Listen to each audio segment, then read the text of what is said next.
Stanford scientists can control specific brain cells at a distance. Researchers at Stanford and Singapore's Nanyang Technological University, NTU, have developed a technique for controlling neurons from a distance without invasive implants. By injecting a molecule called TRPV1, which helps us sense the heat in capsaicin chili peppers, into the brains of mice, they could control specific brain cells from up to 1 meter, about 3 feet, using infrared light beams. The ability to impact neurons, without invasive surgical methods or tethers sticking out of skulls, could help researchers study the brain during more normal behavior, like mice socializing together. Like us, mice are a social species, but studying an animal's natural behavior within a social group is challenging with a head-mounted fiber-optic tether, Guosong Hong, assistant professor of materials science and engineering at Stanford, said in a statement. But using this new tech could allow researchers to let the mice be mice, while infrared waves beam over them, and reveal information about their brain at the same time. Flipping switches.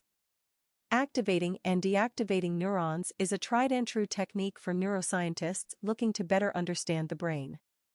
If you think of the brain like an extremely complex electrical switchboard, fiddling with the nodes could be a valuable window into the goings-on. But the brain doesn't exactly come with a circuit map, and controlling these neurons is not an easy task. The researchers' new switch-flipping technique, published in Nature Biomedical Engineering, builds on work that was also developed at Stanford, called optogenetics. In optogenetics, researchers use light-sensitive proteins from algae inserted into genetically engineered neurons to control them using light. While the tool has proved useful, it has some drawbacks, Hong says. Because bodies are opaque, getting the visible light to the neurons you want to hit often means invasive implants or tethers mounted to the skull. Not only can these potentially damage tissues, but they make it impossible to study the brains while doing normal behaviors, or as normal as they could be in a lab. But while visible light may not be able to make it through scalp, skull, and brain, infrared light can. Feeling the heat. While the infrared light beams can make it to the brain cells, current optogenetic techniques don't respond to its wavelength. To get around this, Hong and colleagues focused on infrared's other signature: heat. Luckily, there's a heat-detecting molecule that was perfect for the occasion.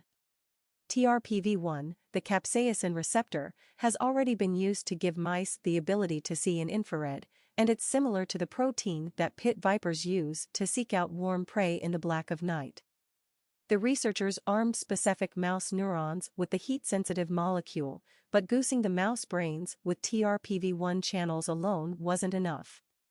It turns out that rattlesnakes have a much more sensitive way of detecting infrared signals than we could manage in the mouse brain, Hong said. Fortunately, we had materials science to help us. The team used nanoparticles, called mines, to help absorb the infrared light and make it stronger. Created from the same materials in solar panels and LEDs, the mines were injected into the brain, where they amplified the infrared signals. Remote control brains. With both the TRPV1 channels and mines on one side of the mouse motor cortex, the part of the brain that controls motion, they could cause mice who had been exploring their enclosures randomly to walk around in circles using the infrared beam, like a rowboat with one paddle. That was a great moment when we knew this was going to work, Hong said. Of course, it was only the beginning of validating and testing what this technology could do, but from that point on I was confident we had something. The team were also able to control brain cells throughout the entire depth of the mouse brain. Using the technique on dopamine neurons, the mice became addicted to the infrared beam, even though they couldn't see it, spending almost all of their time beneath it. Hong believes the TRPV1 and mines technique can be used right away to study animal brains during natural behavior. In the meantime, the team is working to streamline their new method, aiming to make it a one-step process. We'd love to hear from you. If you have a comment about this article or if you have a tip for a future FreeThink story, please email us at email